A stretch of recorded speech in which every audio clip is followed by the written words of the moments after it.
All right, this is a slideshow that's about the experiences of mixed status Latino and Latina families that I would share with the staff. Mixed status means that either the parents are undocumented and the children are documented, or vice versa, but the whole family does not have the same status in the U.S. So this is information that staff needs to understand and suggestions of what they can do to assist these families. So background of the problem. There are about 44.8 million people that were born in foreign lands, and this is a statistic from 2018. About 16 million are of mixed status, which undocumented and documented family members. And then there's 9 million children with undocumented parents, and of those, about half of them are actually U.S. citizens. So this video is about Esperanza and her experiences with immigration policies. So I would ask the staff to watch a video and then think about how was she impacted by our policies we have in place at this point in this country.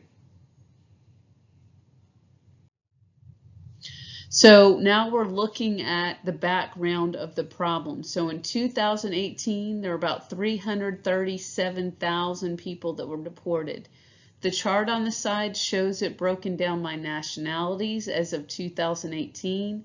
As you can see, many of the countries where people were deported are Spanish-speaking countries, and the biggest or the most impacted country appears to be Mexico, with a little over a third of those immigrants being deported back to Mexico.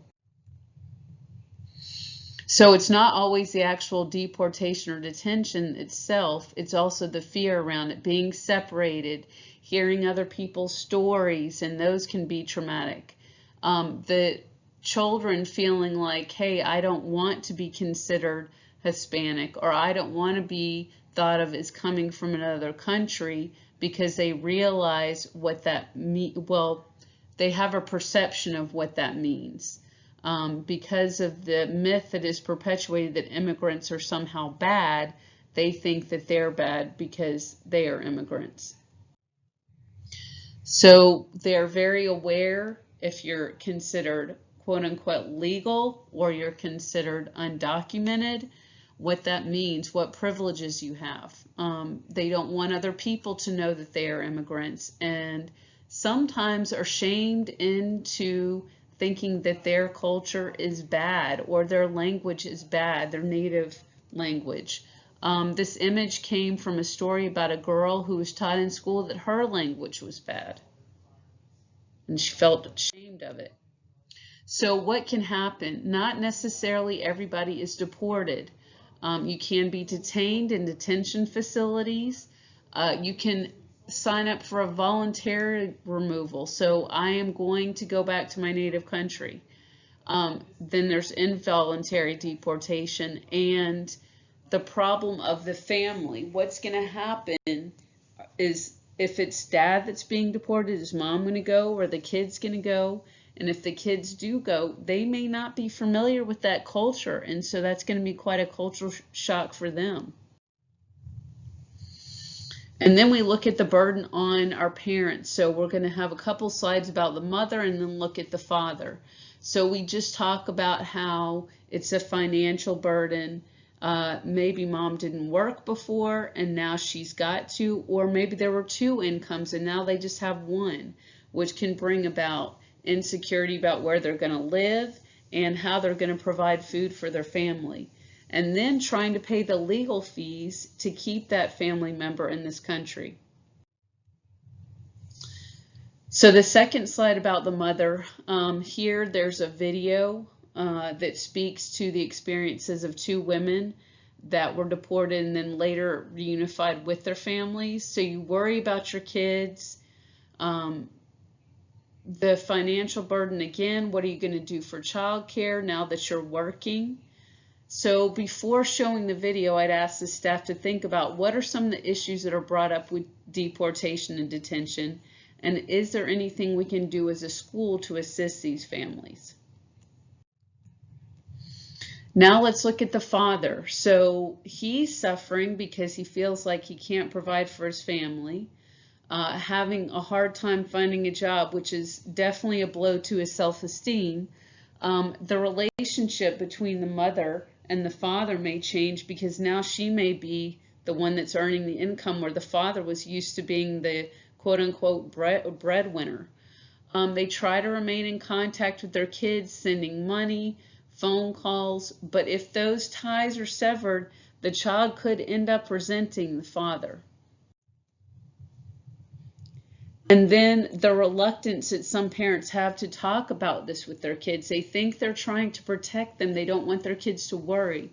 When the fact is, if they had these discussions with their kids beforehand, the kids may be better able to prepare themselves and understand the situation, and if it were to occur, what is going to happen next. So this is a video called Torn Apart at the U.S. Border about a lady from Guatemala who was separated from her family. She moved to America first, and then her husband did later on. They have 2 girls and 1 boy.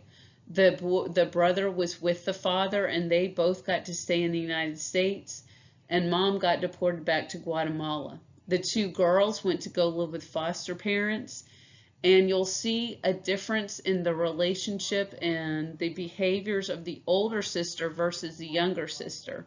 So before showing the video, some things to think about. What did you notice in the differences between the 2 girls and their relationship with their parents? And with the oldest daughter, how did she treat her younger sister? Because we'll get into some slides later, but there are some definite behavior changes within the family and how they treat each other.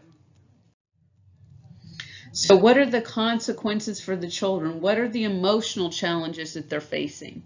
So they can be angry, sad, shame, feel shameful, feel guilty. These are all things that would have been seen in that video that I showed on the previous slide that can also be talked about on this slide, giving some examples. They're aggressive, they're more likely to break the rules at home and school, and they isolate themselves. Again, some of these behaviors can also be tied to the video that was on the slide earlier. So mental health, anxiety, depression, having a hard time sleeping, feeling like they've been abandoned, and post-traumatic stress disorder.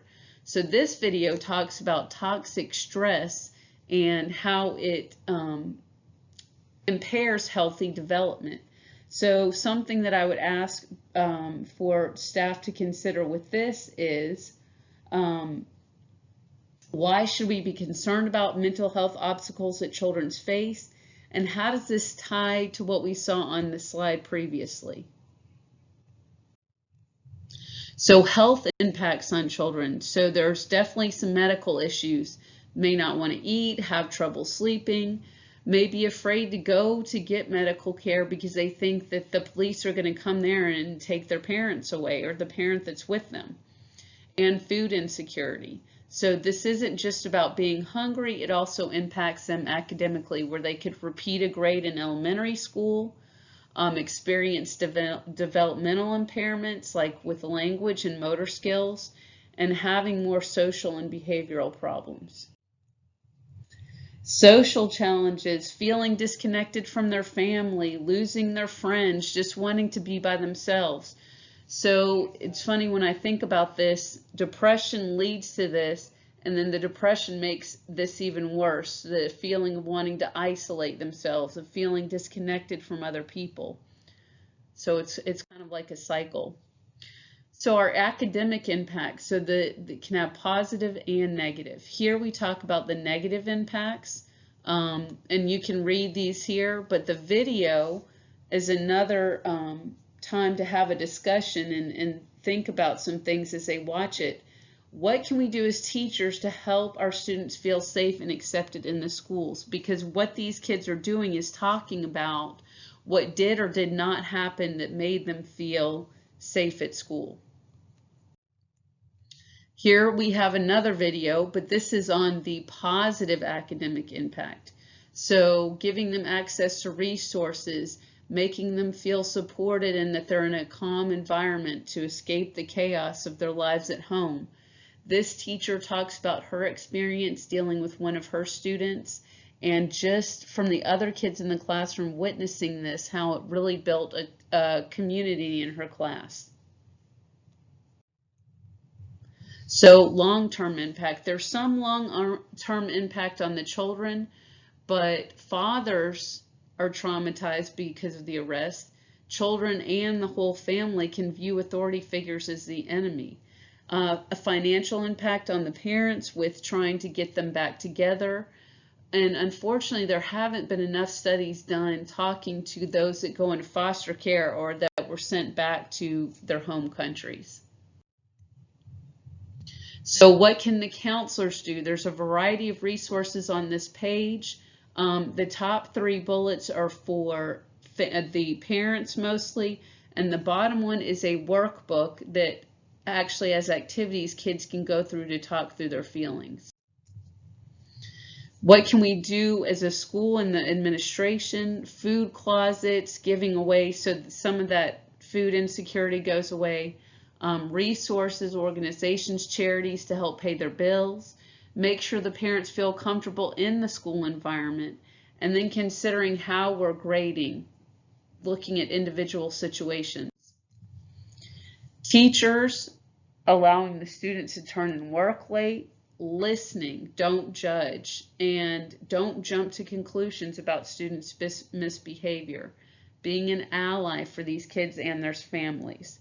So this is all a professional development in the hopes of bringing more awareness and reflection upon our practices about what we can do to make these families feel more supported in the school environment.